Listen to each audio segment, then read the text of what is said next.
시인이라.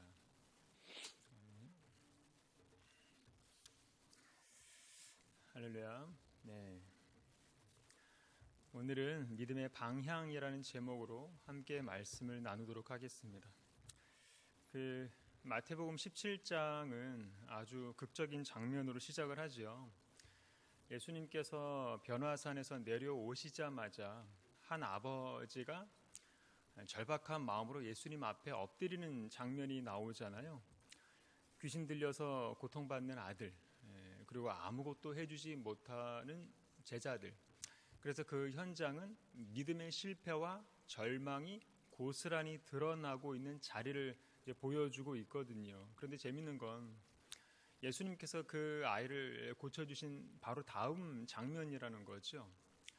앞에서는 위대한 능력의 사건을 보여주셨는데 그 직후에 뜻밖에도 아주 사소해 보이는 그런 이야기로 마무리되고 있거든요. 그게 바로 성전세 문제잖아요. 왜 당신의 선생님은 성전세를 내지 않으십니까? 이런 식으로 기적과 권능을 보여주신 그 예수님 앞에 너무나 그 현실적이고 행정적인 질문이 던져지고 있다라는 거죠. 우리도 종종 이렇게 생각할 때가 있거든요. 신앙이라는 거는 그러니까 위대한 순간에서만 그 빛을 바라는 거다. 그리고 우리의 기도에 응답해 주시기 위해서 인간사에 개입을 하시고 기적을 일으켜 주시는 게 바로 하나님 일하시는 방식이다 등등. 하지만 오늘 본문은 전혀 다른 모습을 보여주고 있다는 거죠. 그게 뭐냐면 귀신을 쫓아내는 그 큰 기적의 자리에서만 하나님이 일하시는 게 아니라 동전 하나 가지고 씨름하는 그 자리에서도 하나님은 동일하게 일하시는 분이시다라는 겁니다. 그래서 본문이 우리에게 질문하고 있는 거는 뭐냐면 너희의 믿음은 기적의 순간 안에서만 발휘되고 있는가, 아니면 일상의 그 자잘한 책임 속에서도 믿음의 자녀답게 살아가고 있는가. 이 질문 앞에서 예수님은 어떤 삶의 모범을 보여주고 계시는지를 한번 살펴보도록 하겠습니다. 14절입니다. 그들이 무리에게 이르매 한 사람이 예수께 와서 꿇어 엎드려 이르되. 자, 오늘 본문은 산 위의 영광에서 산 아래의 그 현실로 내려오는 장면이잖아요. 한마디로 영광과 실패, 믿음과 무력감, 아들의 그 권위와 제자들의 그 무능이 한꺼번에 이렇게 대조되고 있는 장면을 잘 보여주고 있다고 보시면 됩니다. 그들이 무리에게 이르매 그랬는데, 이 말은 예수님과 그 제자들, 그들이 무리에게 도착하자마자 이런 뜻입니다. 그러니까 전혀 쉬는 구간이 나오지 않는 거예요. 다시 말해서 예수님은 그 당신의 영광스러운 그 사역 직후에 즉시 그 현실의 한 복판으로 들어오시는 겁니다.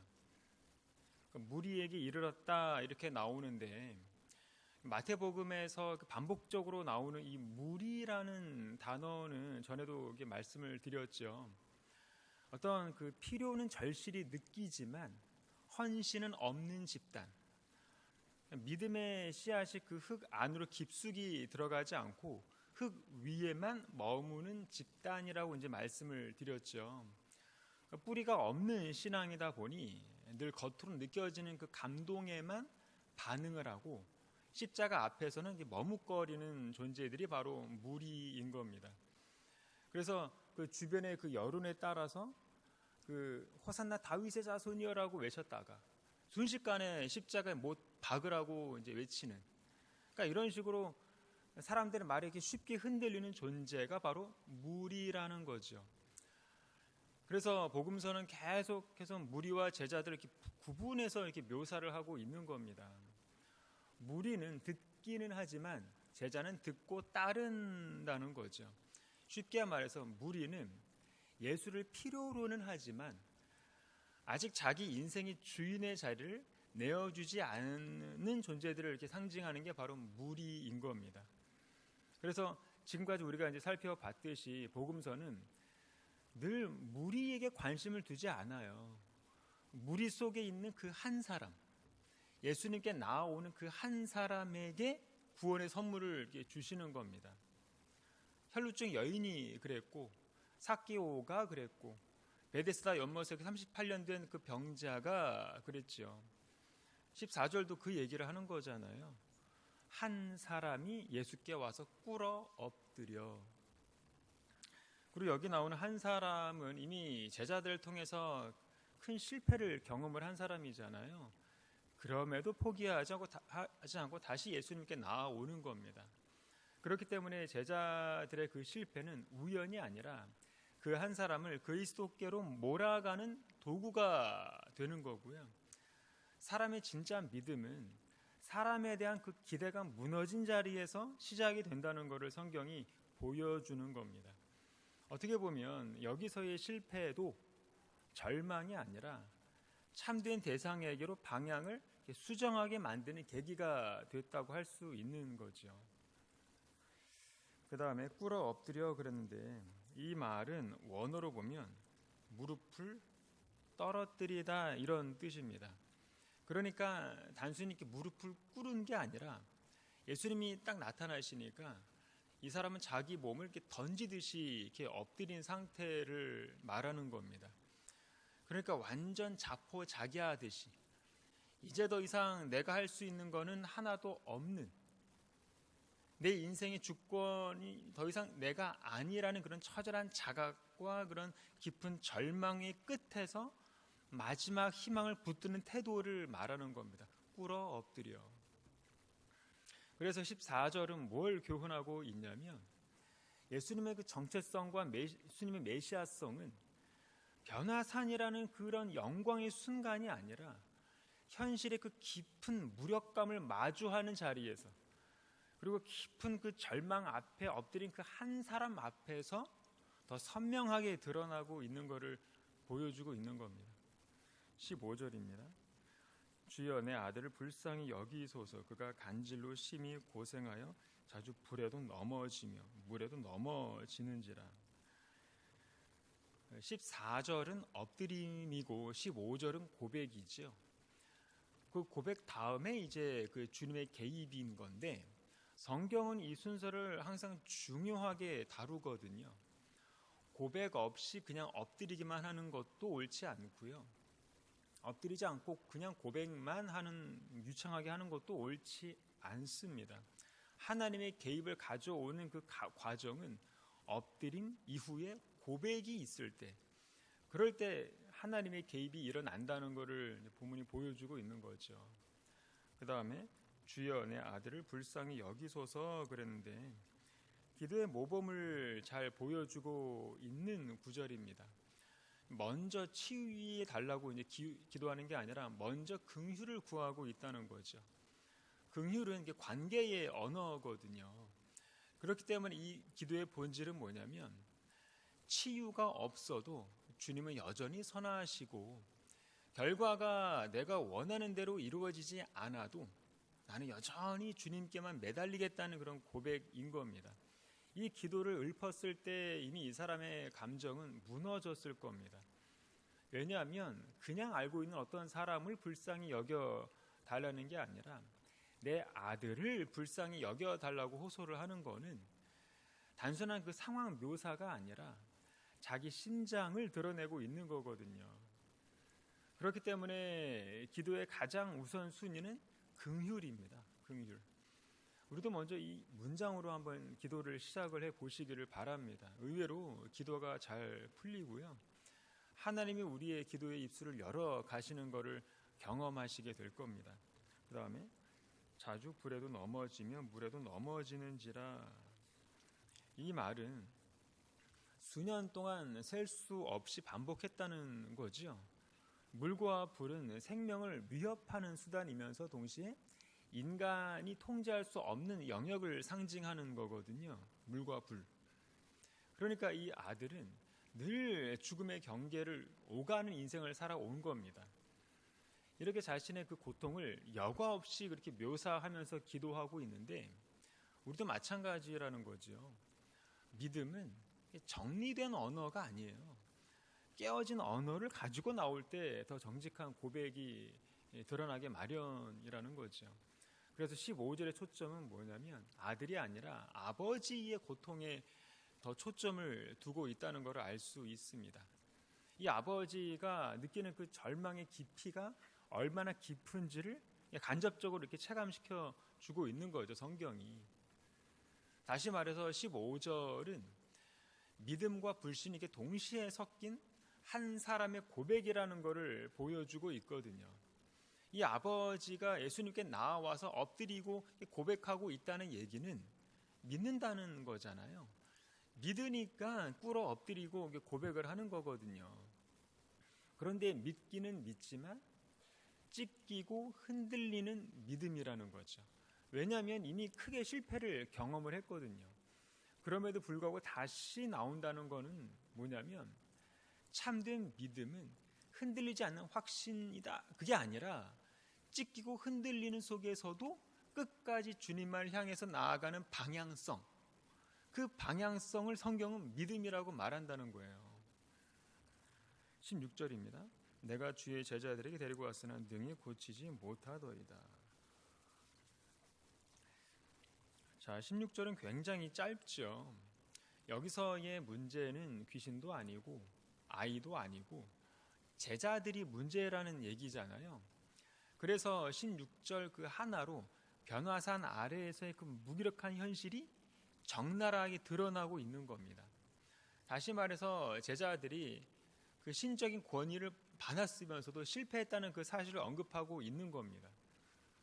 여기서 데리고 왔으나 이 말은 정중하게 그리고 기대를 가지고 데리고 왔다 이런 말입니다. 그러니까 이 아버지는 아무한테나 데리고 온 게 아니라 그 당시 가장 큰 권능을 가지고 있었던 그 예수님의 제자들에게 기대를 가지고 희망을 가지고 데리고 온 겁니다. 제자들에게 데리고 왔다는 사실은 뭘 내포하고 있냐면 당신들의 선생이 기적을 베풀었다면 그 제자인 당신들도 할 수 있겠죠. 이런 의미가 내포되어 있는 겁니다. 그런데 뒤에 뭐라고 나오죠? 능히 고치지 못하더이다. 이 말은 능력이 없었다는 뜻이 아니라 능력이 발휘되지 않았다 이런 의미입니다. 마태복음 10장에서 제자들이 이미 귀신을 쫓는 권세도 받고 병 고치는 능력도 받았단 말이죠. 그런데 지금은 실패한 겁니다. 그러니까 제자들이 17장에 와서 갑자기 권능이 없는 사람들이 된 게 아닌 거예요. 권능은 이미 10장에서 받았고 그리고 그 권능을 실제로 사용한 경험도 있거든요. 이 말인즉슨 문제의 핵심은 권능의 부재가 아니라 그 권능과의 연결이 끊어진 상태라는 얘기인 겁니다. 그렇기 때문에 예수님이 탄식하시면서 내린 진단이 뭡니까? 제자들의 무능함이 아니에요. 믿음의 문제인 거잖아요. 그래서 17절에도 이렇게 뭐라고 하시냐면 믿음이 없고 패역한 세대요. 그러니까 너희는 능력이 없어서 문제가 아니야. 믿음이 없는 게 문제야. 이런 말씀인 거예요. 믿음이 없다라는 말은 뭘까요? 하나님을 전적으로 의존하고 있지 않다는 그런 말이거든요.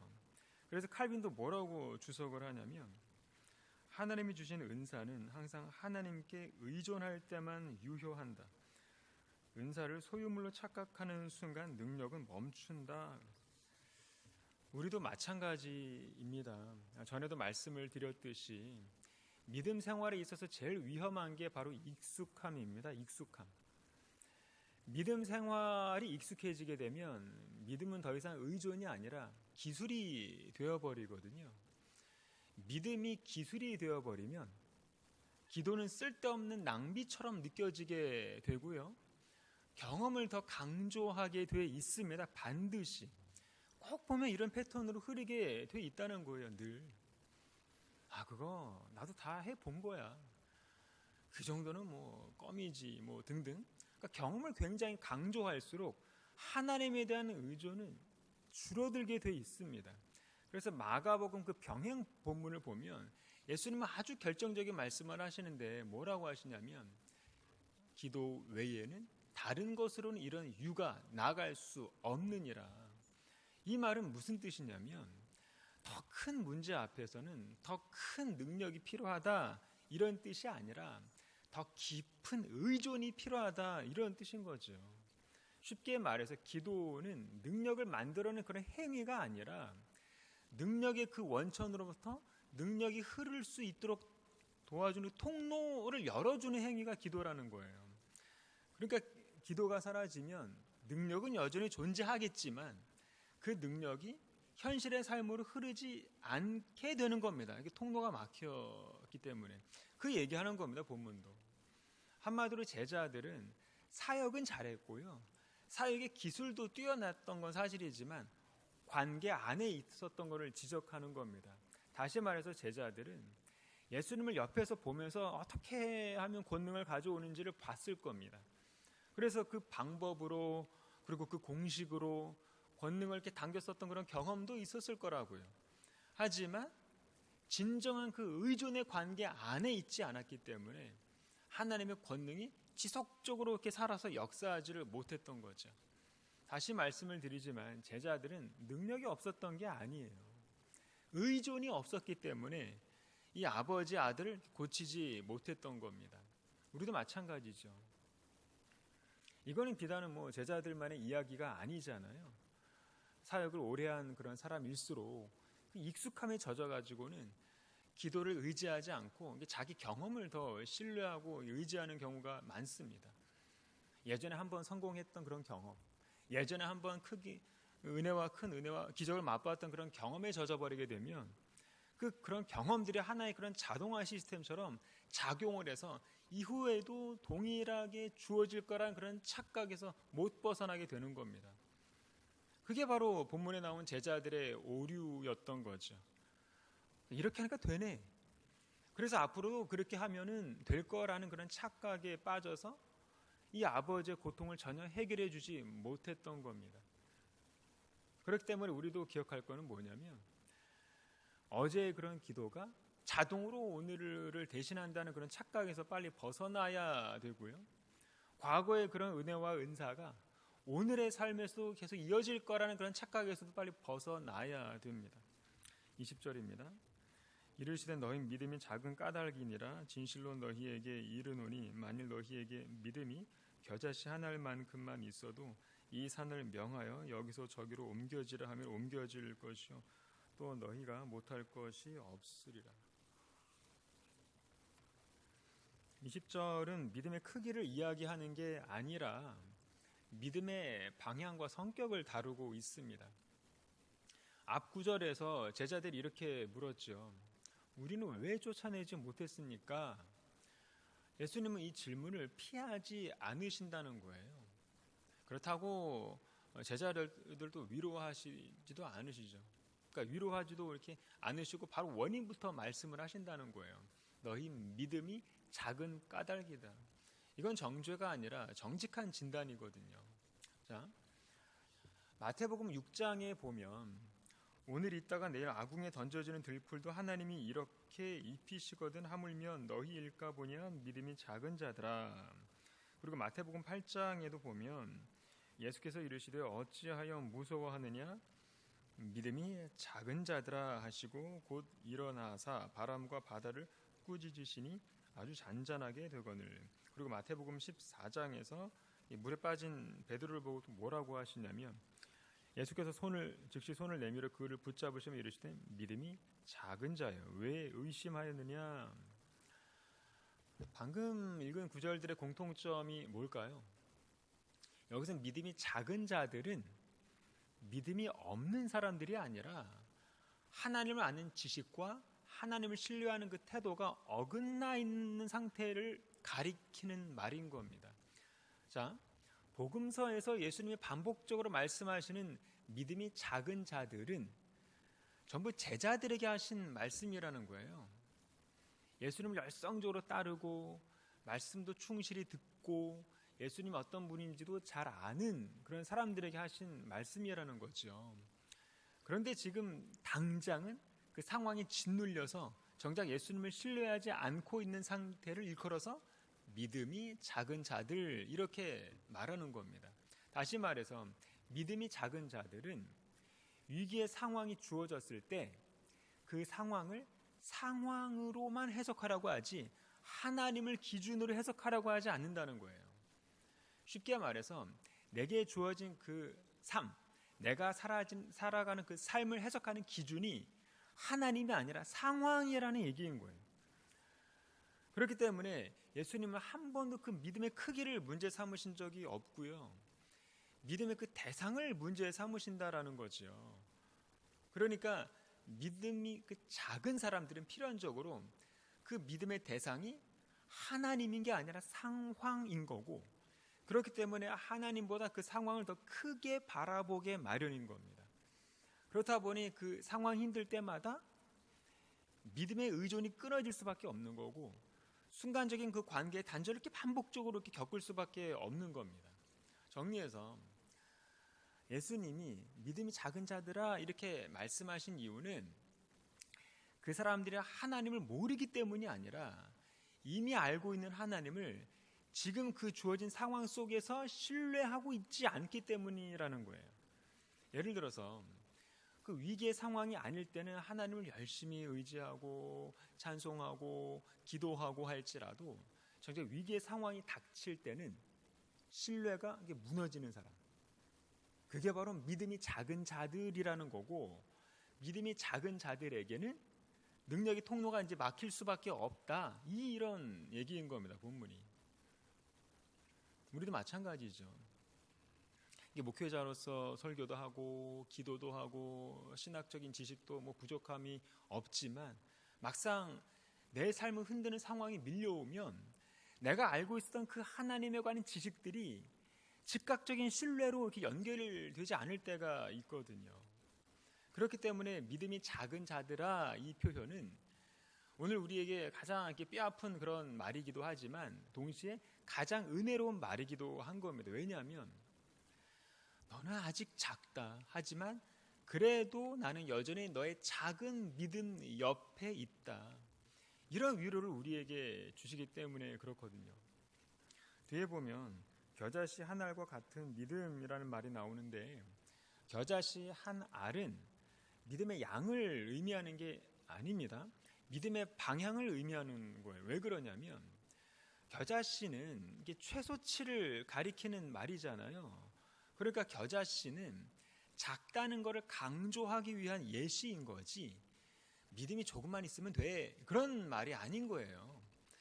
쉽게 말해서 믿음이 겨자씨 정도로 작아 보여도 본질만 맞으면 충분하다, 이런 뜻인 거죠. 만에 하나 예수님이 믿음을 양적인 차원에서 계속 말씀을 하셨다면 제자들은 항상 부족할 거고요. 우리는 평생 모자라고 인간들은 자기들의 기준을 끝없이 올려야 되는 그런 지옥 같은 삶에서 벗어나지 못할 겁니다. 그리고 뒤에 나오는 산은 상황을 상징하는 단어지요. 본문에 나오는 귀신 들린 아이도 하나의 산일 수 있고, 우리의 믿지 않는 가정이 하나의 산일 수 있고, 건강 문제가 또 하나의 산일 수도 있습니다. 그 산을 명하여 옮기라 하여도 옮겨진다는 거예요. 이 말은 산을 내가 직접 없애는 게 아니라 하나님께서 옮기시도록 만드는 겁니다. 뭐가요? 겨자씨 믿음이. 그렇기 때문에 믿음의 문제는 크기가 아니라 방향이라는 걸 아시고 늘 하나님에 대한 의존의 깊이가 더 깊어지는 저와 여러분이 되시길 바랍니다. 기도하겠습니다. 사랑과 은혜가 충만하신 하나님 아버지, 은혜에 감사를 드립니다. 오늘도 우리의 믿음이 큰 믿음을 달라고 구하기보다 진짜 믿음을 사용할 수 있도록 인도해 주시고, 하나님에 대한 우리의 의존이 기술로 바뀌지 않게 하시고 다시 하나님 앞에 나와서 우리의 전부를 맡기는 그런 믿음이 되도록 인도해 주시옵소서. 감사드리며 거룩하신 예수님의 이름으로 기도드립니다. 아멘. 이 시간 오늘 말씀을 생각하면서 기도하시고, 나라와 민족을 위해서, 그리고 교회를 위해서, 그리고 개인적인 기도의 제목들 가지고 기도하시고 저렇게 마무리하시기를 바랍니다. 다 같이 주여 한번 외치고 기도하겠습니다. 주여. 사랑과 은혜가 충만하신 하나님 아버지, 주님을 찬양을 드립니다. 하나님, 우리로 하여금 사람에게서 소망이 끊어질 때에 비로소 주님 앞에 엎드리는 그런 은혜를 우리 허락해 주시옵소서. 산 위의 은혜에 머무르지 않게 하시고 산 아래의 그 현실 속에서 주님을 우리가 붙들기 원합니다. 정리되지 않은 그런 우리의 말도 외면하지 않으시는 그 하나님 앞에 늘 성실하게 나아가는 신앙이 되게 해주시옵소서.